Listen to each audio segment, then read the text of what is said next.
Bom dia, irmãos. Louvamos ao Senhor por mais um domingo, o primeiro dia da semana, dia de eleição para prefeito em Fortaleza, 27 de outubro de 2024. Que nós somos a Igreja Voz Bíblica, esse que vos fala é o pastor José Laerton. Nós vamos dar continuidade naquele estudo sobre igreja e políticas secular, a parte 2. O nosso versículo-chave, eu peço que você abra sua Bíblia para Mateus 6:33, e lá diz: mas buscai primeiro o reino de Deus e a sua justiça, e todas as coisas vos serão acrescentadas. Orando, Senhor Deus, nos guia agora a entender esse estudo, onde veremos, Senhor Deus, o reino de Deus e o reino dos homens, como nós que somos cidadãos, tanto do reino de Deus, da cidade celestial, a cidade de Deus, e ao mesmo tempo somos cidadãos desse reino terreno, a cidade terrestre. Como é que nós devemos nos comportar? O que é que nós devemos a Deus e o que é que nós devemos a César? Como não deixar, Senhor Deus, vir confusão na nossa mente acerca da nossa lealdade. E a nossa lealdade máxima é ao verdadeiro Rei do Universo, Rei dos Reis, Jesus Cristo. Nos guia agora a entender com todos os teus santos da terra a tua vontade acerca da relação entre a igreja e a política secular. Nos ajuda agora em nome de Jesus Cristo. Amém. Para essa mensagem eu fiz uma capa que vai ser colocada na internet juntamente com o áudio dessa mensagem. Lá a capa é um gráfico comparativo. Tem o título maior: Igreja e Política Secular, Política do Mundo Terrestre, parte 2, porque a primeira a gente deu domingo passado. Então, da outra vez a gente confrontou a cidade de Deus e a cidade dos homens. Vimos como ilustração o livro do filósofo cristão, um dos pais da igreja, Agostinho. Ele escreveu um livro, A Cidade de Deus, fazendo um contraste com a cidade dos homens. Nós vamos concluir esse pensamento, qual a relação entre a cidade de Deus e a cidade dos homens. A palavra cidade vem da palavra grega polis, e da palavra cidade vem a palavra cidadão, aquele que mora na cidade. Então, política, polis, é exatamente os negócios da cidade. Indiretamente, direta ou indiretamente, nós estamos ligados com a política. Nós que moramos numa cidade, pois uma cidade é uma polis, e a administração dela é a política, são as coisas relacionadas com a polis ou com a cidade. Mensagem a parte que nós confrontamos cidade de Deus e cidade dos homens. Hoje, reino de Deus versus reino dos homens. Não é necessariamente uma contradição absoluta, mas nós vamos ver que os dois têm valores, interesses, mandamentos e objetivos diferentes. O cidadão da cidade de Deus, ou do reino de Deus, eu coloquei aqui no gráfico, a lealdade primeira e total dele é ao Rei Jesus Cristo e ao seu reino. E em relação ao rei do mundo, ao reino terrestre, a Bíblia diz que ele pode dar um apoio possível. Nós já vimos que ele pode pagar imposto para ajudar. Nós vamos ver que esse reino do mundo ele não é necessariamente maligno. O propósito dele não é fazer o mal, mas ele acaba fazendo mal. Nós vamos ver como. Então nós damos um apoio condicionado. O próprio apóstolo Pedro disse: antes importa obedecer a Deus do que obedecer ao homem. Quando o Rei dos homens exigir de nós uma lealdade a ele maior do que a Cristo, aí ocorre o que na filosofia se chama desobediência civil. Nós vamos desobedecer. Nós vamos dizer para o Rei da terra Rei aqui está simbolizando as autoridades que a cidade, o estado, o país, o continente, toda a configuração política mundial. Nossa lealdade primeira e total é ao Rei Jesus e ao seu reino. Tanto que Jesus diz: buscai primeiro o reino de Deus. Nós vamos saber por que eu devo buscar primeiro o reino de Deus e não o reino dos homens. Esse reino de Deus aqui fica implícito que tem outro reino, que é simultaneamente do diabo e dos homens. Então o reino dos homens não é necessariamente mal, mas porque a Bíblia diz que ele está debaixo do controle do diabo, ele se torna mal. Ele se torna mal. Então, tentando fazer aqui um resumo, uma síntese da mensagem, eu coloquei dois lados da moeda: reino de Deus, aí o que você tem abaixo do reino de Deus? Lealdade primeira e total ao Rei Jesus e ao seu reino. Separação do mundo anticristão. Deus exige isso do cristão, do cidadão do céu. A igreja e o Estado separados, cada um tem sua função, a César o que é de César, a Deus o que é de Deus. A missão da igreja é diferente da missão do mundo. A missão da igreja é espiritual e evangelística ou missionária. O propósito, o objetivo dela é buscar a paz e a salvação eternas. E quando nós vamos para o reino dos homens? Lembra, a lealdade primeira e total é ao Rei Jesus, que é o Rei dos Reis. Já ao Rei dos Homens nós damos aquele apoio que a Bíblia nos permite. Nós apoiamos em certa medida o reino mundano e ao seu reino terrestre. A Bíblia diz para não se conformar nem se misturar ao mundo que jaz sob o governo do maligno. De uma certa forma, embora Deus colocou os governos humanos, como eles não se submetem a Deus, eles acabam sendo marionetes nas mãos do demônio. Então, a Bíblia diz para não se conformar, assumir a forma, o modelo, o modus operandi, a cultura. Esse foi o suicídio de muitas igrejas que, seguindo a teologia liberal, falaram que a igreja deveria se contextualizar, deveria se conformar à cultura do mundo para atrair o mundo. Aí deixaram entrar dentro da igreja a música do mundo, as vestes do mundo, os casamentos e recasamentos do mundo, e mataram a igreja. Poucas igrejas hoje, elas se mantêm puras naquilo que a Bíblia preceitua quanto à missão da igreja.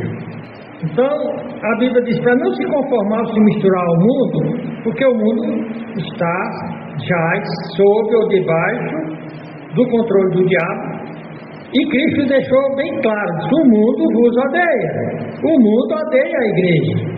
Então há uma incompatibilidade entre o reino de Deus e o reino dos homens. A missão do governante mundano é estabelecer uma ordem, uma justiça que traga uma paz terrena para gozar a vida material. O reino de Deus, a igreja busca a paz e a salvação eterna. Portanto, esses dois reinos são incompatíveis em seus valores, em seus interesses, em seus mandamentos e objetivos. Nessa segunda mensagem, nós vimos desde a primeira mensagem, que dizia lá: igreja e política secular, cidade de Deus, cidade dos homens. Nós vemos nessa daqui que há um conflito entre esse reino e essa cidade de Deus e a política mundana. Há um mal no envolvimento direto da igreja com a política mundana. Nunca deu certo.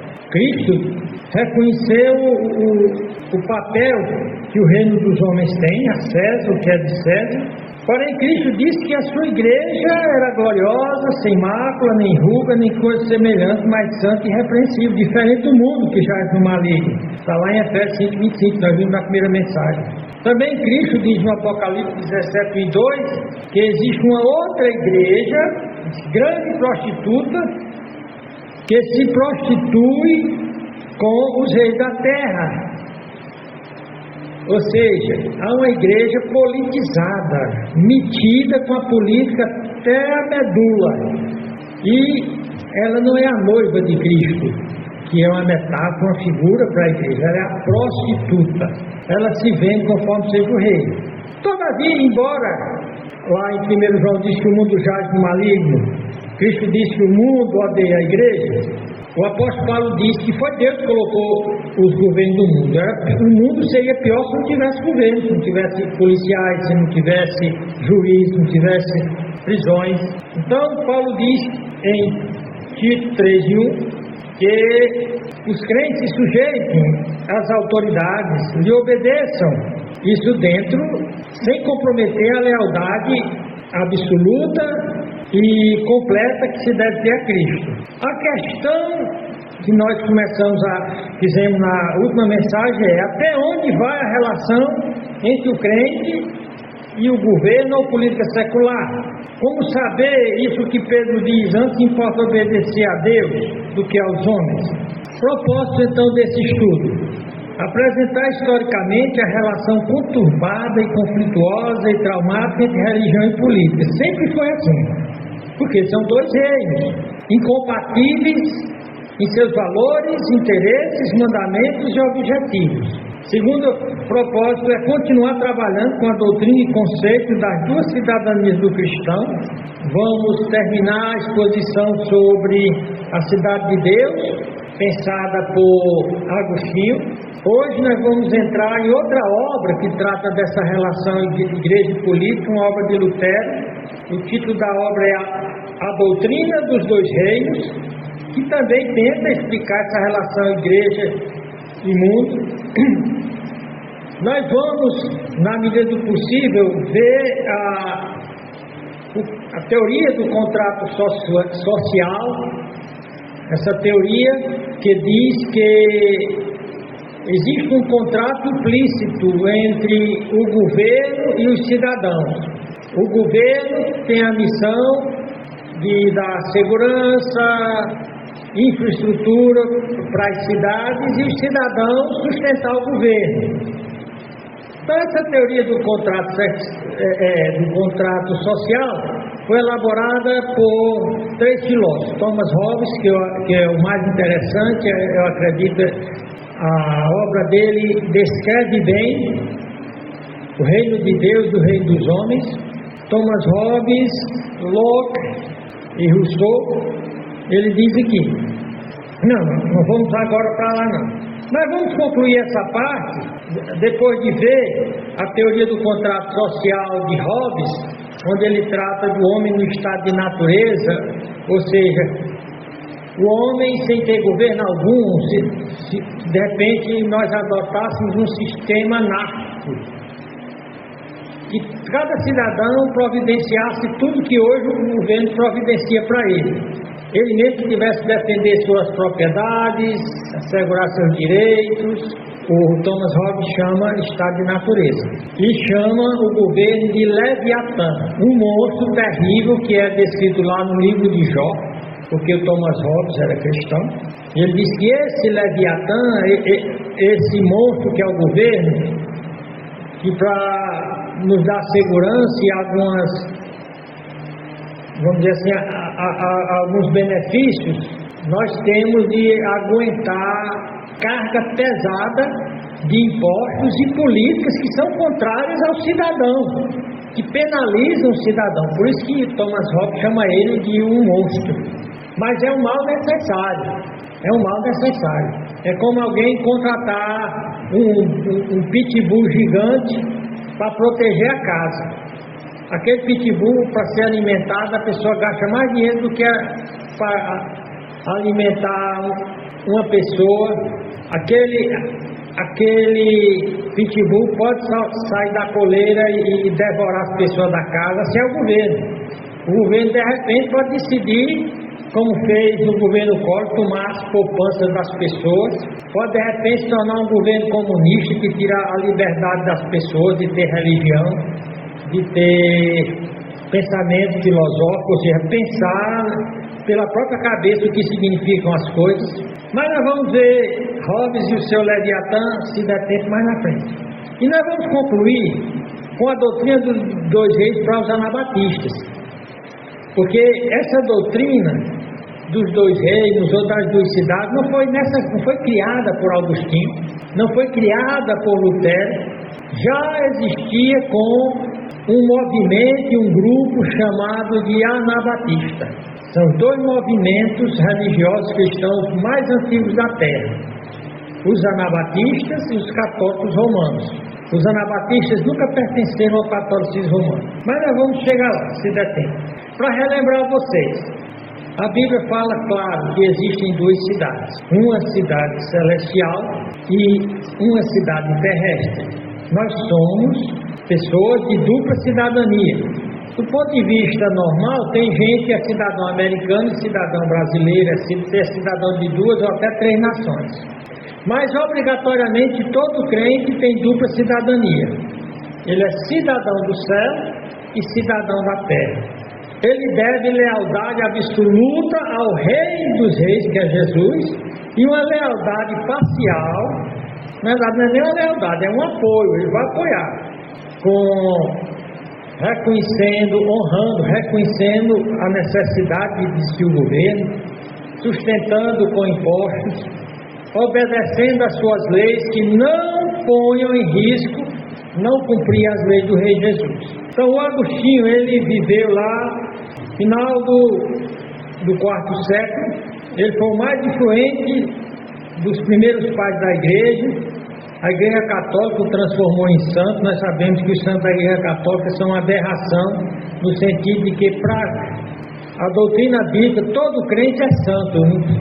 Ele não precisa morrer para se tornar santo, e em nenhuma parte da Bíblia manda consultar os santos. Portanto, os santos da igreja católica são deuses, ídolos, que colocam o católico no rol de membros do inferno, pois a Bíblia diz que os idólatras não estão fora do reino dos céus. Então, a cidade de Deus e a cidade dos homens. A ideia central da cidade de Deus é a diferença entre uma cidade celestial, também chamada cidade de Deus, e uma cidade terrestre, também chamada cidade dos homens. Qual a diferença entre essas duas cidades? Conforme o pensamento de Agostinho, e reflete também o que a Bíblia diz que a cidade de Deus, sua missão não era política. Veja bem, Agostinho dizia que a missão da cidade de Deus não é política. Porém, a missão da cidade dos homens é política.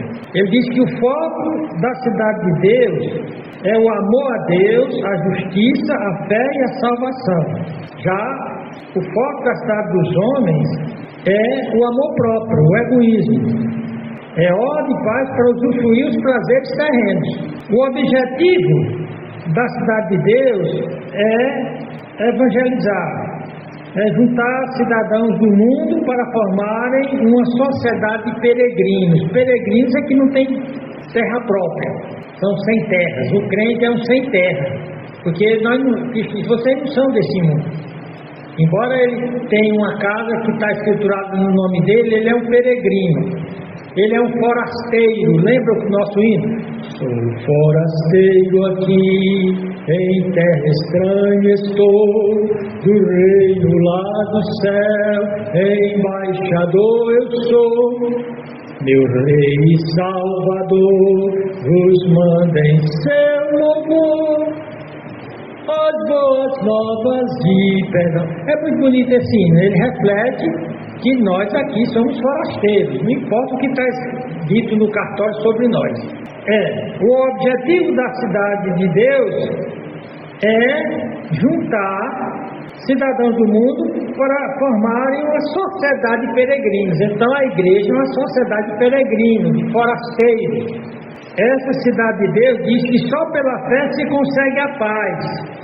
E só pela paz de Deus a pessoa pode ter uma vida justa. Nós já vimos que a cidade dos homens, o objetivo dela, o foco dela é o amor próprio. Ela quer, através do governo, estabelecer uma ordem para que haja paz para todo mundo beber todas, comer à vontade.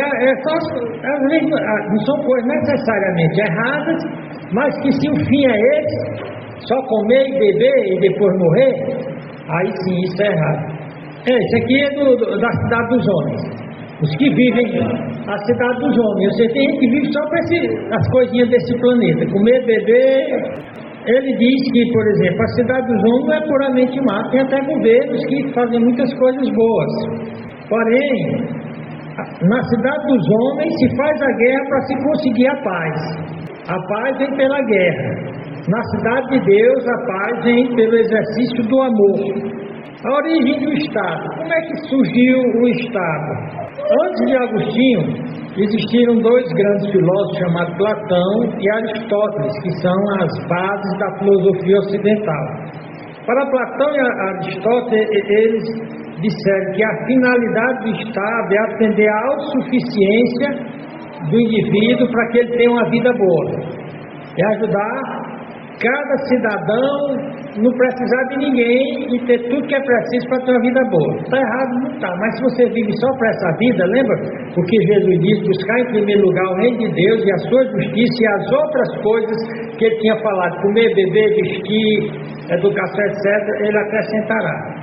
Então, se alguém vive só para comer, beber, construir, só para as coisas dessa vida, é o mais, de acordo com a Bíblia, é a mais miserável das pessoas. Então, o fim, aqui eu estou confrontando a filosofia humana. Os filósofos são os sacerdotes da cidade dos homens. E os cristãos, os pastores, os filósofos cristãos, eles são os mensageiros da cidade de Deus. Então, Agostinho se tinha como um filósofo da cidade de Deus. Ele dizia que o fim do Estado é a paz e a justiça, mediante harmonia com a vontade de Deus. Respondendo à pergunta, por que o Estado existe? Assegurar e manter a paz, expandir o reino de Deus através da conversão de pessoas ao cristianismo. Então o Agostinho não estava errado. A doutrina dele da cidade de Deus foi deturpada pela Igreja Católica, que passou a se achar a cidade de Deus, porém contradizia tudo que essa obra dizia. Ela usava força, ela queria a paz pela guerra, ela não era peregrina aqui na terra. O que era um governo bom? Qual era a diferença entre um governo bom e um governo mau? O governo bom seria uma recompensa de Deus para as pessoas, de acordo com o Agostinho. Se um povo era um povo bom, Deus dava a eles um governo bom. Até se pensar no termo de democracia, se a maioria das pessoas são boas, tirando uma pessoa da maioria dessas pessoas para governar, ela vai ser uma pessoa boa. Porém, ele diz que um governo mau é a punição de Deus para as pessoas más. Se a maioria das pessoas são depravadas, são pervertidas e violentas, então, ao escolherem ou indicarem um governante, ele vai ser o quê? Que será a própria punição de Deus. Então, o Agostinho diz sobre essas duas cidades: a sociedade humana pode ser dividida em duas cidades, dependendo como os homens escolhem viver. A cidade dos homens vivem de acordo com o seu eu, dirigidos pelo amor próprio. Eles querem ordem e eles querem paz para poder encherem a cara, ou então para viverem só para a matéria. Já a cidade de Deus vivem de acordo com os desígnios e leis de Deus. Você nota que é muito interessante, por isso que eu estou... Como foi que foi pensada essa questão de buscar em primeiro lugar o reino de Deus? Quando Cristo diz buscar em primeiro lugar o reino de Deus, ele não está dizendo que o outro reino deve ser completamente ignorado. Tanto que ele diz: dai a César o que é de César. Então essa cidade de Deus, ela é baseada no amor de Deus. No amor de Deus, mesmo com o desprezo de si mesmo. Os cidadãos da cidade de Deus, eles continuam amando a Deus, mesmo que por isso eles sejam desprezados. A grande glória das pessoas dessa cidade é encontrada em Deus e em sua vida com Deus. O sucesso deles está aí, porque Deus é a fonte da sua força. E essa força divina que o crente tem é porque ele vive de acordo com Deus. Esses cidadãos são predestinados a reinar eternamente com Cristo na eternidade. Então você nota que o Agostinho era alguém que já naquela época tinha um grande discernimento, que é o que a Bíblia diz e que se espera do crente. Diferentemente da cidade de Deus, a cidade dos homens, ela é movida pelo amor a si mesmo. Cada um puxa a brasa para a sua sardinha. Cada um eu comendo a minha sardinha assadinha, você que coma crua, não coma, se dane. Então, eles são guiados pelo amor a si mesmo, mesmo que para fazer o amor a si mesmo, eles tinham de desprezar Deus, e é isso que efetivamente a maioria faz. Para seguir o amor próprio, ou a autoestima, eles desprezam Deus. Eles não buscam a glória de Deus, mas a glória dos homens. Eles se deleitam, têm prazer em sua própria força, representada primeiramente pelo seu governo e política, e depois pela sua astúcia de manipular as narrativas e as situações. Essa cidade dos homens é baseada na força humana, na política humana, porque ela é dirigida por uma vida de acordo com o homem. Na cidade de Deus se vive de acordo com a lei e os desígnios de Deus. Seus cidadãos, diferentemente da cidade de Deus, que estão predestinados a uma vida e salvação eterna, os cidadãos da cidade dos homens estão predestinados também a sofrer a punição eterna juntamente com o diabo e seus anjos. Está percebendo aí a diferença entre as duas cidades? Ele procurou saber, a Bíblia fala das duas cidades, dos dois reinos, então, e o que ele está dizendo é bíblico.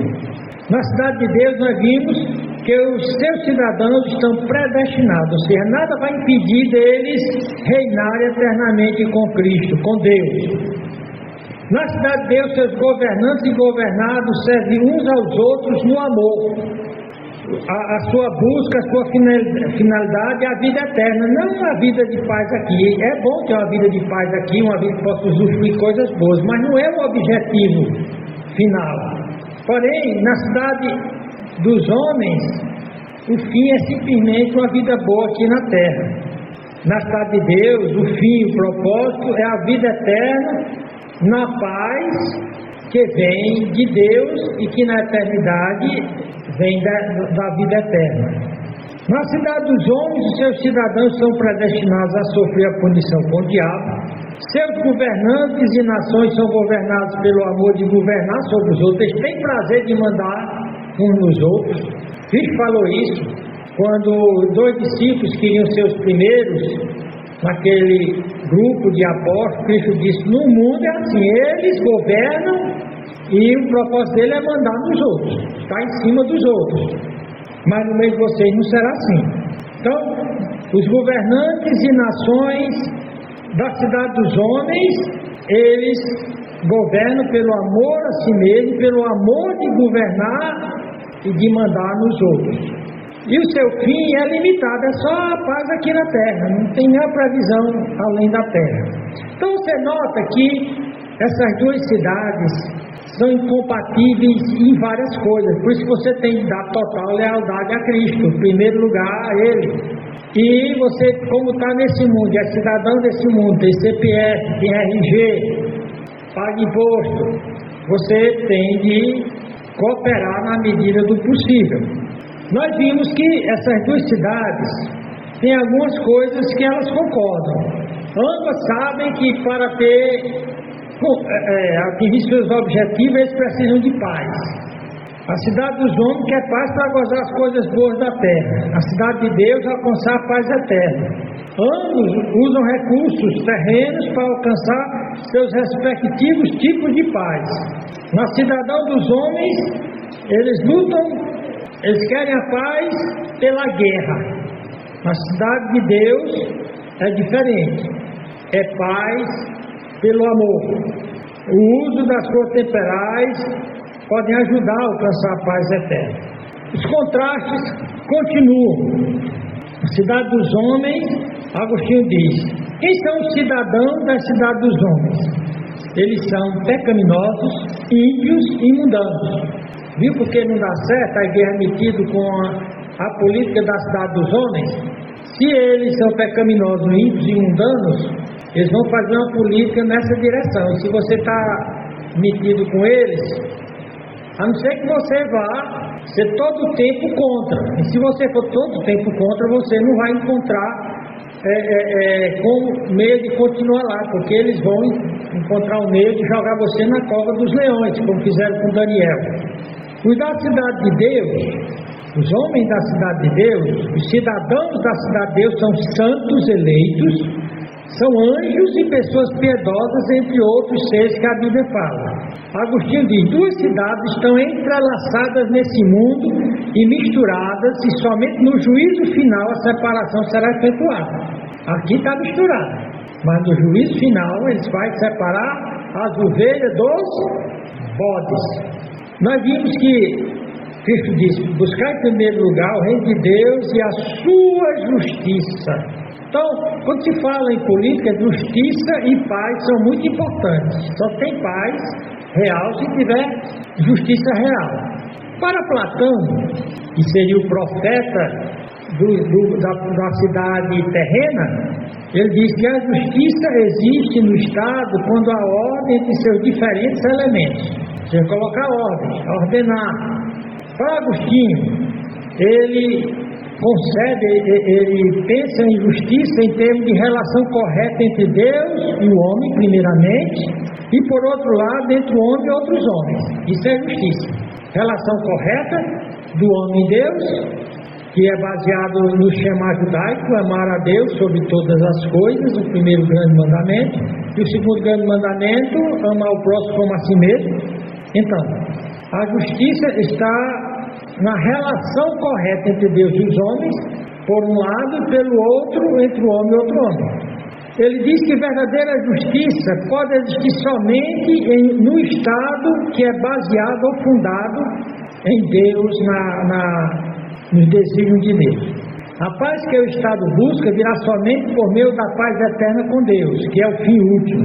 A fé na paz eterna em Cristo é uma maneira de fazer com que mais e mais pessoas acreditem em Jesus Cristo e adotem um modo de vida cristão, segundo ele pensava.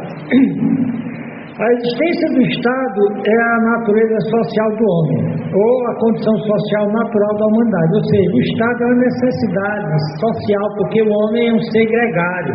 Você nota, até os seres vivos, você nota que os seres, tem até um ditado que diz: passos da mesma pena voam juntos. Você nota que as rolinhas vão com rolinhas, pombos com pombos, urubus com urubus, águias com águias. E os seres humanos gostam de se juntar. Eles gostam de fazer agremiações, congregações. E eles gostam de criar cidades, polis. E a maneira de administrar essa polis, essa cidade, se chama política. Aí daí surge o Estado. A existência do Estado, então, é por conta da natureza social do homem, essa natureza gregária, que gosta de juntar esforços.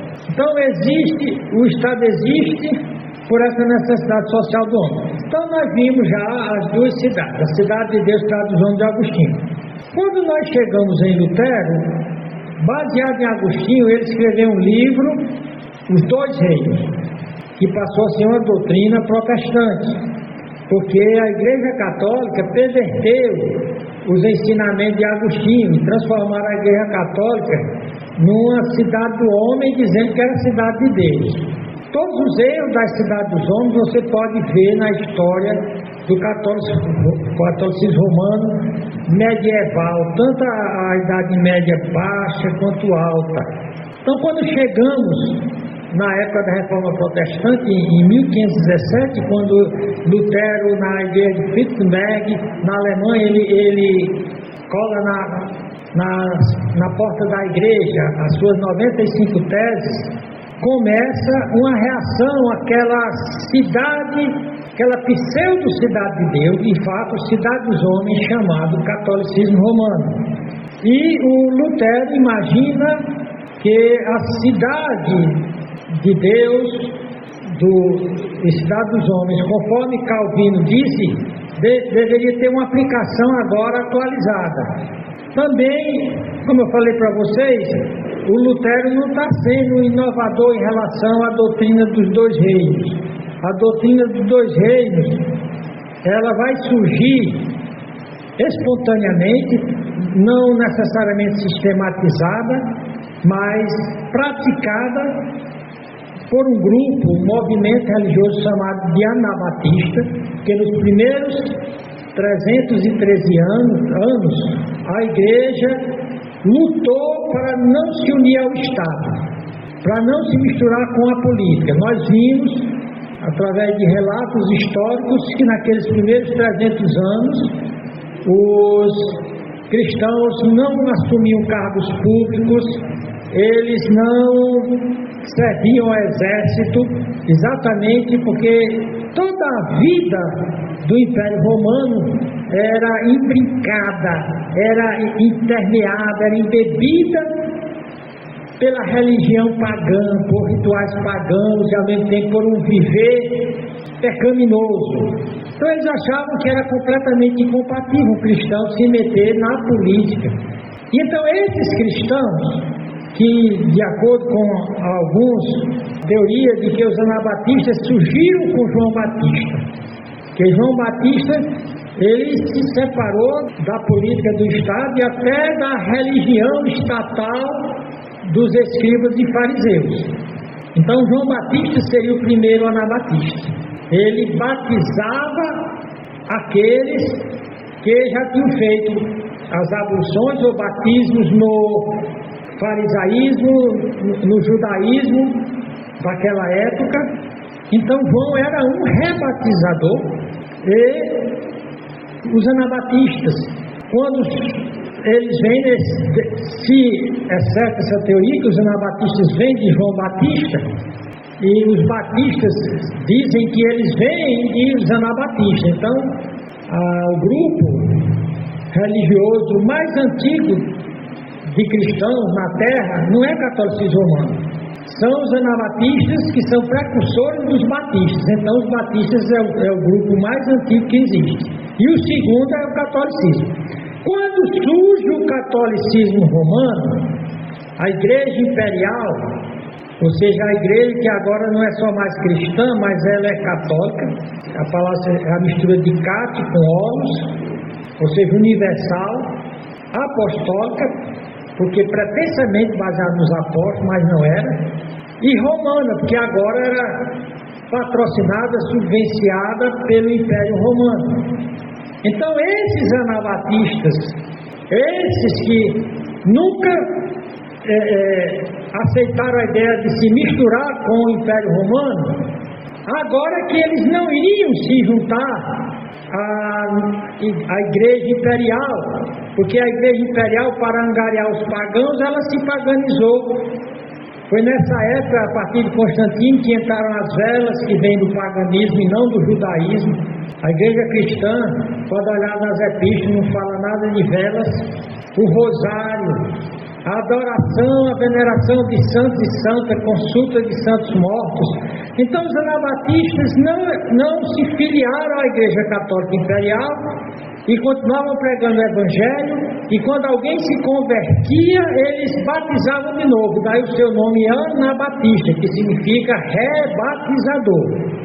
Então esse grupo anabatista, eles foram mortos aos milhões pela Igreja Católica Romana. A Igreja Católica Romana condenavam a eles a terem suas línguas cortadas para não pregarem mais, serem queimados no fogo, como Miguel Sattler, serem amarrados a pedras e jogados no rio, serem afogados, porque eles rebatizavam mergulhando. Porém, por que então os anabatistas não se filiaram à Igreja Católica Imperial? Exatamente por conta da doutrina dos dois reinos. E o que era que criam os anabatistas?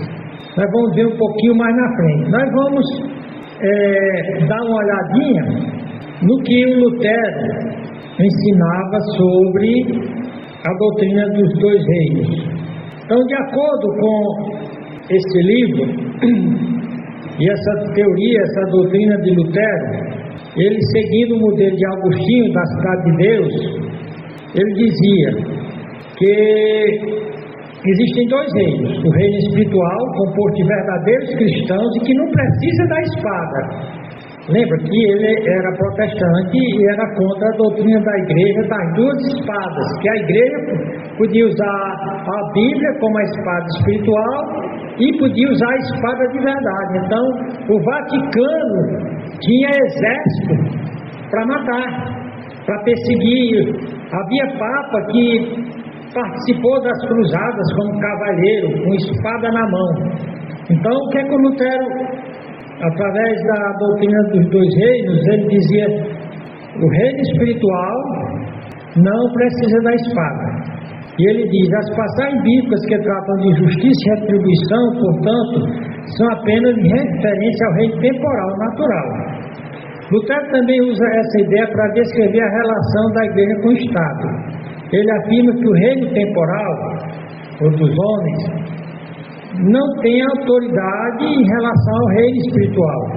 Ele aponta para a maneira como a Igreja Católica Romana se envolveu em assuntos seculares e o envolvimento dos príncipes em assuntos, ou seja, o cesaropapismo, o papismo cesarista, onde o Papa mandava, e muitos mandaram praticamente na igreja, em uma certa época, e outra época os papas mandavam nos governos do mundo, e Lutero está indo contra isso. Então ele diz: Deus ordenou dois reinos. Lutero escreveu: o reino espiritual, que pelo Espírito Santo produz cristãos e pessoas piedosas sob Cristo. Esse é o primeiro reino. Ele é produzido pelo Espírito Santo, certamente através do novo nascimento, da regeneração. Produz cristãos e pessoas piedosas sob Cristo, leais a Cristo. Já o reino dos homens, ou reino secular, é restringido a pessoas não cristãs e pessoas más, de modo que são obrigados a manter a paz exterior, embora sem mérito próprio. Isso Lutero diz. O livro dele causou muita celeuma. Então ele escreveu outro livro tentando tirar as dúvidas sobre os dois reinos. Ele escreveu outro livro o livro é intitulado Sobre a Autoridade Secular, tentando esclarecer melhor essa doutrina dos dois reinos. Ele esclarece até que ponto nós devemos obedecer a esses dois reinos. Ele procurou, ele diz, primeiro, qual é o propósito e a tarefa da autoridade secular mundana e qual é o papel do cristão que é dado por Cristo no Sermão do Monte. E aí ele diz: qual deve ser a atitude de um cristão chamado a exercer a autoridade no reino do mundo. Ou seja, ele não era completamente contrário que os crentes participassem da política, tanto que a igreja luterana se torna uma igreja estatal. Ou seja, Lutero é contradito exatamente na sua doutrina, porque os protestantes passaram a ter igrejas estatais, ou seja, a igreja do Estado. A igreja luterana era a igreja do Estado, onde os pastores eram pagos pelo governo. Isso aqui era uma traição a verdadeira doutrina dos dois reinos pregada pelos anabatistas. Lutero também tenta esclarecer os limites adequados da autoridade secular e qual a relação adequada entre a autoridade secular e a autoridade espiritual. Lutero afirma no início do seu livro que o exercício do poder governamental não se baseia no consentimento dos governados, mas na ordenança de Deus. E ele apela para Romanos 13:1, onde diz que toda autoridade procede de Deus. Então a autoridade do governo do mundo vem primeiramente de Deus, não porque de um sistema aqui seja capitalista, direitista, esquerdista, comunista. Que o motivo do estabelecimento da autoridade secular está na vontade divina de preservar a criação caída e impedir que o homem pecador destrua o mundo de Deus. Então, nesse contexto, Lutero invoca o dualismo dos dois reinos. Lutero diz: somos obrigados aqui a dividir os filhos de Adão e todos os homens em duas classes. A primeira classe pertence ao reino de Deus, que no alemão, ele era alemão, no Reich Gottes, e a segunda ao reino do mundo, Reich der Welt. Então a primeira dessas categorias, que é o reino de Deus, é constituída de todos os crentes em Cristo, ou todos os crentes corretos em Cristo, que pelo menos em teoria não tem necessidade de governo secular. Ele diz que um crente vive de acordo com a Bíblia, ele não tem necessidade das leis do governo secular, não. A Bíblia já lhe dá toda a capacidade de viver honesta e corretamente em sua relação com todas as instâncias da vida.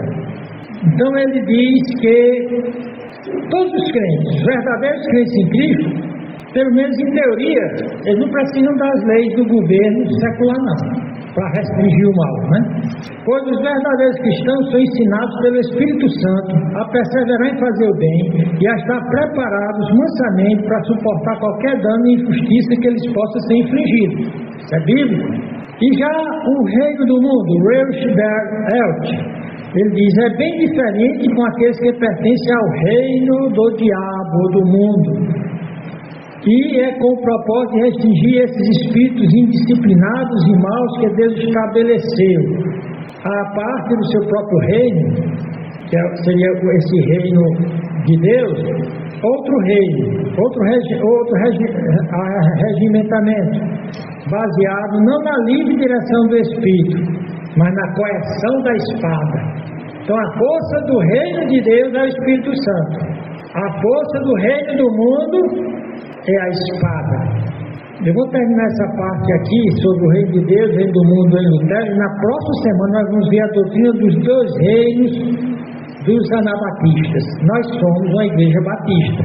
Nós poderíamos nos chamar de igreja batista voz bíblica. Nós resumimos só dizendo que é igreja IVB, igreja voz bíblica. Mas nós batistas temos uma herança que remonta a João Batista. Porque os batistas sempre pregaram a separação entre igreja e Estado, que é muito parecida com o que o Agostinho disse da cidade de Deus, cidade dos homens, muito parecida com muita coisa que Lutero diz no reino de Deus e reino dos homens. Então, de fato, diz Lutero, Deus estabeleceu dois governos que correspondem e atendem aos súditos dos dois reinos. Deus, portanto, ordenou dois reinos, o espiritual pelo Espírito Santo, produz cristãos e pessoas piedosas sob Cristo, e o reino secular, o reino dos homens, que restringe pessoas não cristãs e más, de modo que eles são obrigados a manter a paz exterior, embora sem mérito próprio. Ou seja, tem camarada que é muito mansinho, porque tem o governo. Ele não se controla como o crente se controla pelo Espírito Santo.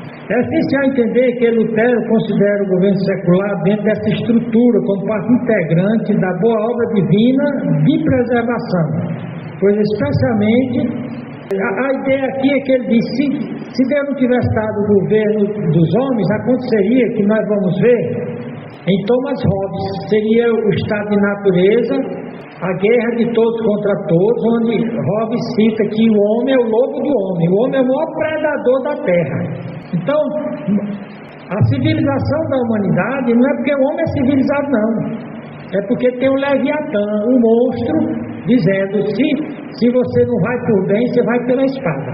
Então, irmãos, voltando aqui, nós vamos também apresentar por que é que eu devo dar lealdade primeiro e total ao Rei Jesus e a seu reino. Nós vamos ver que o reino de Deus tem mantido a sua soberania através de toda a história, sobre todos os reinos da terra. Eu vou dar um histórico sobre isso, é porque não dá tempo, o nosso tempo já se esgotou.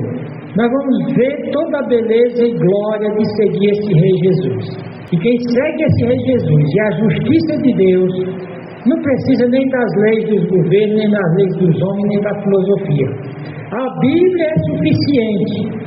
Toda a Escritura é útil para ensinar, repreender, corrigir, educar na justiça, para que o homem de Deus, ou seja, esse homem da cidade do reino de Deus, seja perfeito e perfeitamente habilitado para toda boa obra.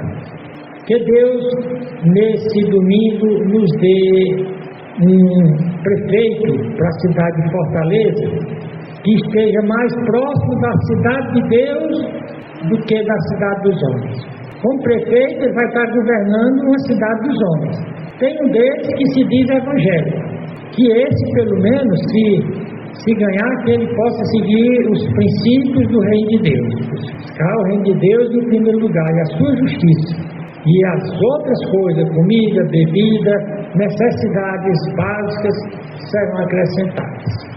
Amém, irmãos? Senhor Deus, obrigado por esse tempo, em nome de Jesus Cristo. Amém.